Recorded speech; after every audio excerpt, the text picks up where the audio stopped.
vedare tinokuchingamidzai zvekare kune chimwe chirongwa pano paZim, Facebook Secrets and Confessions. Tadzoka zvekare nemamwe mamessages.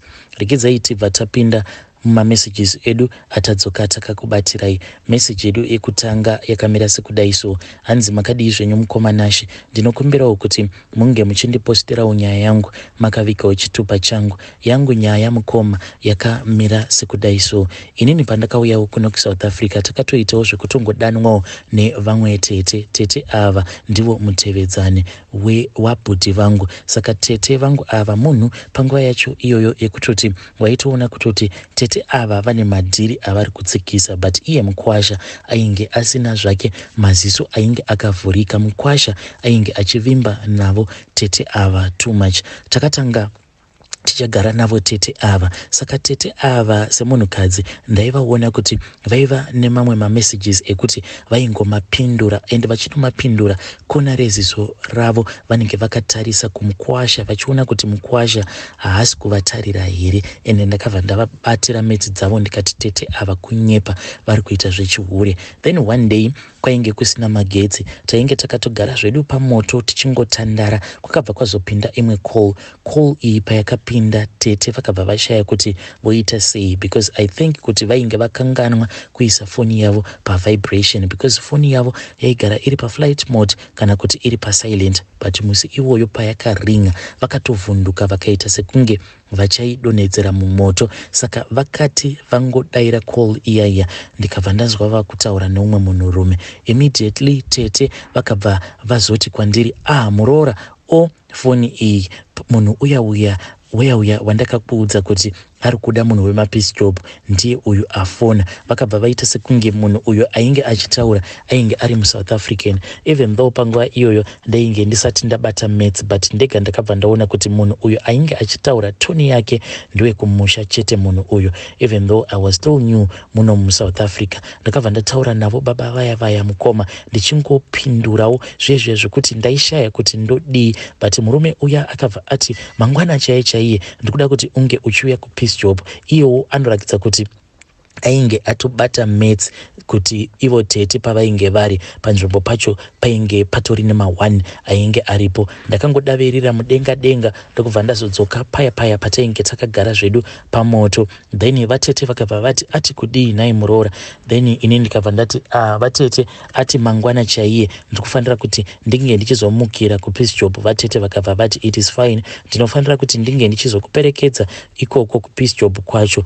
Zvakandinetsa kuti vatete dzavari kumbotsikisa ndidzipi chaidzo. Mangwana makuseni ivo vatete ndo vakatomukira vakabva vageza vapedza kugeza. Inini vakabva vanditi ndinge ndichigadzirira ndokubva tabuda zvedu pamba. Takatobuda pamba neniwo ndichitofungidzira kuti zveshuwa uko kunhu kwatainge tichienda kwainge kuine peace job. Takazoti tabuda mumba mukoma mukuzonofamba vatete vainge vachingokomunicata nemunhu uya. Taingoti after 5 minutes munhu uya obva angoti mavepi. Ndega ndakabva ndaona kuti ichi chikomba chavatete. Vatete vangu mukoma vakaita zvivindi zvekunosvika neni pamba pemudhara iyeye uyo wavainge vachidanana naye. Takati tasvika pamba paya vatete ivo mupfungwa dzavo maybe vaitongofungidzira kuti vandipusisa here or what was going on.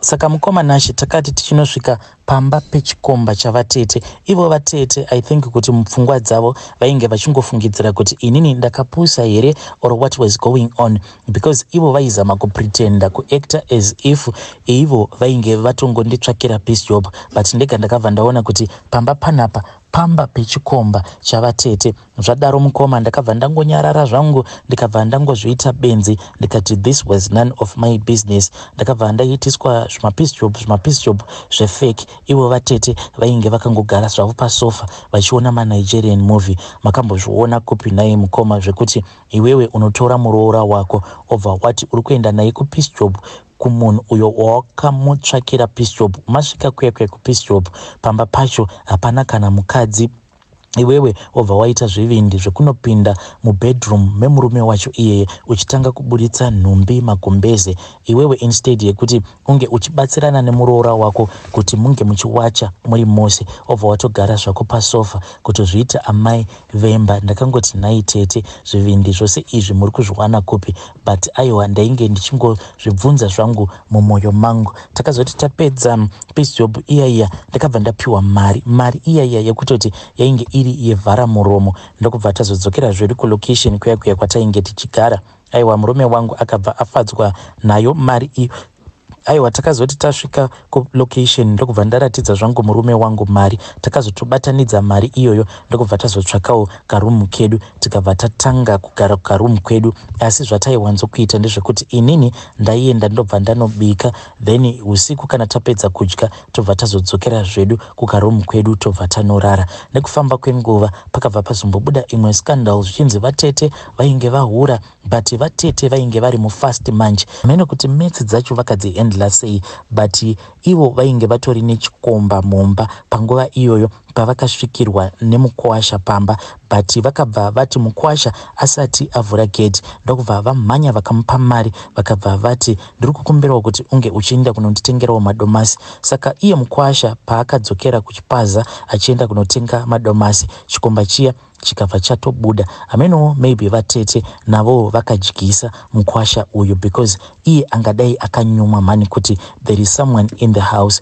Vatete mukoma vakazobatwa zvekare, but this time around vakabva vazomboita sekunge vainge vaseparata, but Mukwasha ndiye akazotodzokera kumusha akabva azonovatora Vatete. Saka iye reasoning yaakazongozvipa ndeye kuti Vatete ava munhu wekuti ainge achinyengereka nekuda kwekuti vainge vaine shamwari dzainge dzichingoita izvozvo zvemaboyfriends mulocation imomo. Saka pavakazodzoka ivo Mukwasha naVatete vakabva vazoenda kunogara samwe kumaprazi kwavagere nanhasi uno. Saka ininiwo mukoma pandakazosara ndava kugarawo mulocation nehanzvadzi yavo, kaikaika spirit kainge katopinda mandiri because ndakangozvibvunza ndikati saka ivo Vatete kana vachikwanisa kutoravira, kana vachikwanisa kutorara nevamwe varume, what more inini? Apa pressure kamunongoziva pressure yemuno mujoni, varume vekuzimu vari muno mujoni havana kana respect iyaya yekuti uri mukadzi wemunhu, as long as ungori mukadzi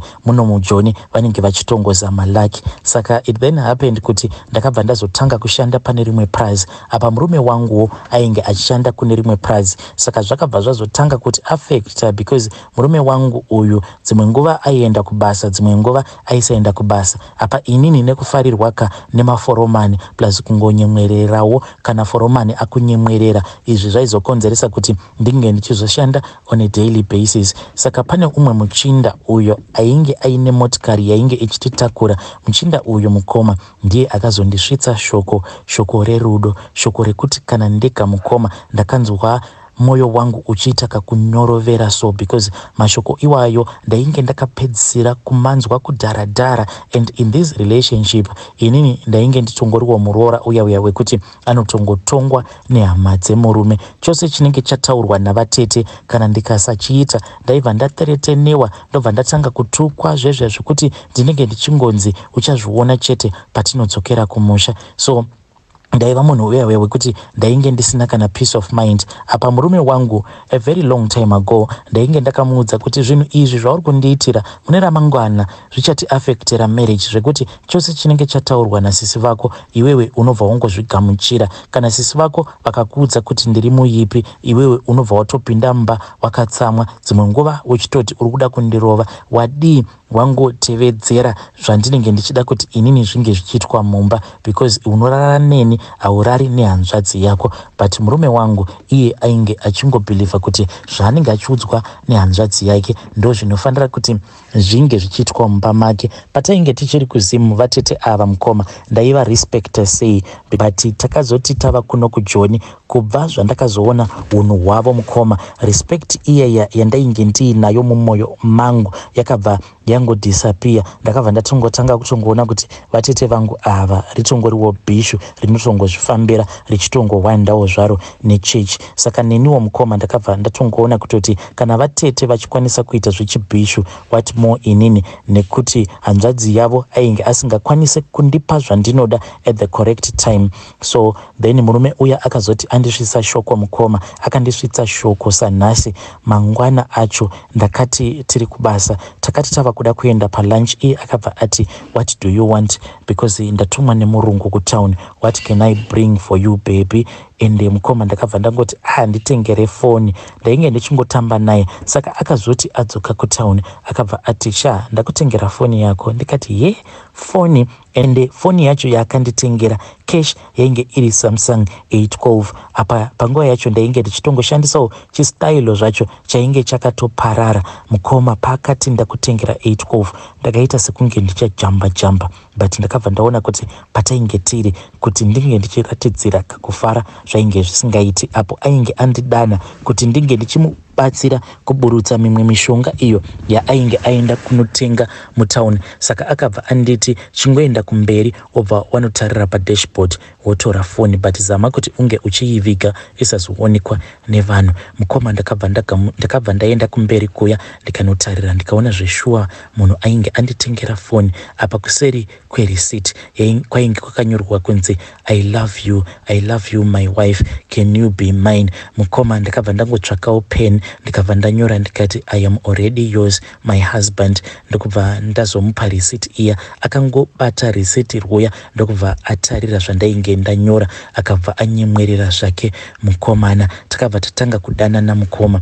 Apa kuti ndinge ndichikontroleka, aiwa ndainge ndava kusakontroleka, because mazuva ekutanga zvinhu izvi zvisati zvabatika ndaingonyepa zvangu ndobva ndati ndichamboenda kuchoto semunhuwo anongozvipindirawo zvake kumasowe. Saka ndaingoti ndichamboenda kuchoto. Murume ndaibva ndangomuudza kuti handisvoda kuenda newe. Apa mumba ndainge ndava kusabatika, ndainge ndava reza waya yekuti murume aiti kana akangondiguma, so ndaibva ndatanga dzimwe hondo naye. Saka vatete vari kwavainge vari ikoko vakatombozama kuti vange vachitipa counseling, but ndega mukoma ndakazosvika pekuti now I was tired. Ndakasvika pakuvati nhai vatete imi asi chimbondiudzai. Panguva yacho iyoyo ndainge nditori kubasa zvangu. Ndikati vatete chimbondiudzai, asi imimi kana muchikwanisa kuhurira murume wenyu, why is it inini muchida kunyanya kundikontrola? Makambokontrolewa here pamakapotsa mabatwa muine chikomba mumba? Iyi mukoma pandakavaudza mashoko awa, mashoko ekuti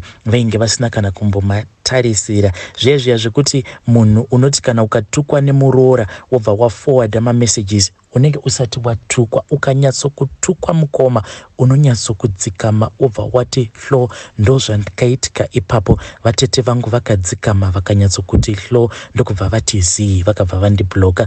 But vakandibloka ndokubva vandi-unbloka, vakati tichasangana zvedu kumusha. Ndikati vatete inini ndasarudza kuti hanzvadzi yenyu kana ichiri kundida iyo ndiyo ichanditevera kumusha kwedu. Ndasarudza kuti ndinge ndichienda kunovakira kumusha kwedu, nekuti chaiko nekuti painyu chaipo pekuti ndinokwanisa kunyatso kuzorarama nemurume wangu in peace and freedom. Ndinotoona kutoti apatomborina, because imimi sezvo muchizviudza kuti ndimi munokontrola kwenyu kwamakaroorwa, zvekare muchikontrola kwamakazvarirwa, zvinoreva kuti isusu hatisisina kana peace of mind. Ndaifungidzira kuti shasha ichaforwarda mamessages sezvayaigara ichingoita, haina kana kumbogara yaforwarda mamessages iwayo. Ndikati wakaura mukoma. Pandakangoona kuti munhu ndainge ndamudzikamisa, ndakabva ndaziva kuti now ndainge ndava kuzvitonga. Mukoma nashi ndakadanana naforomani ava, takadanana takatanga tichaita zvekuhwanda kudzamara murume wangu azozvibata kuti ndainge ndisingaende kunorara kuchoto. Akati ada kuita noise, ndakangomuti yako wani hanzvadzi inohura zvawakaziva kuti hanzvadzi yako iri kuita zvechihure wakadii kuenda ukanoirova? Ndikati inini handirohwe newe kana ndichida kurohwerwa chihure. Kana ndakabva ndati inini handirohwe newe, wazvinzwa? Kana ukangoda kundiisa ruoko rwako pandiri, manje murume iyeye wacho wauri kufungidzira kuti ndiri kudanana naye, ndinomufonera izvezvizvi, ndinotsvaka namba dzake kugrupu rekubasa, ndobva ndadzitora, ndobva ndamufonera, ndobva ndamuudza kuti kuno kundakuroverwa, saka ndava kutoda kutoita mukadzi wako. Handiti unozviziva kuti hana mukadzi? Shasha yakabva yatanga kuchema nehasha. Ndikati ndipindureka, handiti unozviziva kuti hana mukadzi? Chingondirova kana ndichida kuroverwa chihure. Kana zvichinzi ndinofanira kuroverwa chihure, munhu anofanira kundirovera chihure ihanzvadzi yangu iriko kuJoburg uko, wazvinzwa? Munhu akabva atanga kuti manje ndichazviuraya. Ndikati zviuraye zviuraye, ende ukagara wazviuraya zviva kuti manje ndinobva ndasara ndichidanana naye. Handiti iwewe baba vemwana wangu unenge wazviuraya, manje anozosara achichengeta vana vatakazvara tose ndiani? Hapana munhu anozosara achivachengeta kunze kwake murume uyu waunenge wazviurayira. Munhu akachema mukoma zvekuti simba rekuti ange achiudza hama dzake akadzishaya, akabva aita sekunge hapana kana zvaainge achiona. So ndakabva ndazotanga kutonyatsokuhura naye mudhara uyu zvekuti vanhu kunyange kubasa vakabva vatozviona kuti mudhara uyu ndainge ndava kuhura naye. Saka pane imwe friend yangu yandakazoudza via the phone, ndikamuudza kuti ndo zvandaita ndiri kuhura, but I feel so bad because zvinhu izvi ndakatongozviitawo, now I am out of control. Shamwari yangu yakabva yanditi sezvo watova muchihure, all that I advise you ndezvekuti dai wachitsvaka mushonga wekuti unge uchipfuwira murume wako so that asazokuuraya. Mukoma ndakabva ndati zvino mushonga wacho ndouwana kopi? Iye akabva ati I'll make a plan for you pandinoenda kumusha. Mukoma nashi murume wangu ndakamukumbira kuti ndainge ndichimbokumbira kuenda kunoona sisi vangu, akabva ati paripo. But mukoma ndakabva ndauya ndikazotorwa nemudhara uyu. Apa ndainge ndatotora imwe sheti yake, ndakatora sheti iya ndikabva ndaiisa muhandbag mangu, ndakaiisa pasi pehembe dzangu idzo dzandainge ndichiti ndo dzandainge ndichida kuzonopfeka kana ndaenda kumba kwasisi. Then ndikatorwa zvangu nechikomba, takabva tazoenda zvedu mutown, takamirira mabhazi ainge achibva kuJoburg because ndainge ndichida kupa shamwari yangu iyi sheti yemurume wangu so that inge ichizonogadzirwa. Takamirira bhazi riya rakazopfuura kuma areas ekwedu somewhere around kuma 7 PM. Ndokubva ndabatisa shamwari yangu zvinhu zviya akangoseka akati iwe uchafa chete. Ndokubva azopinda zvake mubhazi. Later on mukoma akazodzoka nezvinhu zviya nemimwe mishonga, ndikabva ndazobikira murume wangu. Nanhasi uno mukoma murume wangu ndakadyisa, ende kunyange ndikaita zvandinenge ndaita hapana kana waanokwanisa kuzivisa zvinhu izvozvo. Furomani vaya ndakazongosiyanawo navo because vainge vava kutongoda life. Ndikati life ndinongoichengetera murume wangu, saka zvakabva zvazovabowa.